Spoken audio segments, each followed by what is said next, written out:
ใช่แล้วคุณหมอก็ให้ทานนี่แหละ กินแบบมัน นี่ก็เอาซื้อ2 แถม 1เขาเอาหลังเนี่ยกัน แล้วก็เป็นอะไรอีกนอกจากนั้น คุยกับพี่เขาคุณลูกสาวคนเล็ก แล้วน้องเป็นอะไรบ้างนอกจากนั้นเดี๋ยวก่อน ซีฮัน เห็นแล้วหายไม่เป็นนะอยากให้เขากินอันเนี้ย นี่อันเดียวเนาะกินอันเดียวแล้วพอละ กินหมดแล้วเรียบร้อยเขาเป็นเห็นไอ้ อย่าลืม เอาชุดหนึ่งนะกินไปเดี๋ยวมันอย่าให้มันหายสนิทเลย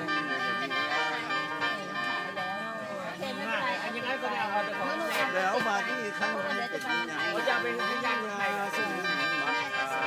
แต่อันนี้ดีมากนะคุณหมอคนเห็นไหมเขาพูดยังไง ได้แก้ทุกเรื่อง อันน่ะ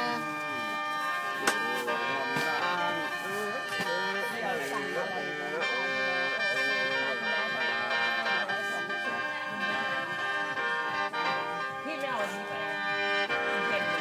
เห็นไหมที่โฆษณา เอามาที่ฟังระยะที่น้อง แต่มันแพงแต่มันก็ดีอย่างที่จะเปิดให้ดูมันดีจริงๆรู้ว่าของดีแหละก็คงแพง ฟังลำ ถ้าของไม่ดีมันไม่แพงอ่ะ พอได้ แค่นั้นเงินก็โฆษณากี่เม็ดวันละ2 เม็ด ฟังแล้ว แต่ ปว ที ด นี้เป็น พี่ เม็ด น้อง เป็นเม็ด โอ้ระเป็น ทำให้ ตา เป็นเม็ดเป็น อยากติดสหายผู้นั่งฟังจะรับเรื่อง เป็นเม็ด ไปแล้วรับเมาเลย เม็ดเป็นเม็ด อันนี้มันผิดบาปทาง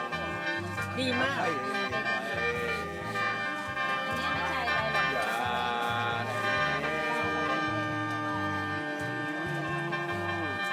อย่าได้แรงคุณไปร้านขายก็ขายไม่ต้องไปร้านเลยอันนี้จะเอาจะแถมให้จะแถมแชมพูให้กว่า165 เหรียญ เดี๋ยวก่อนอันนั้นคุณสั่งไม่พอเท่าไหร่แล้ว โอเคแล้วเนาะ เดี๋ยวจะ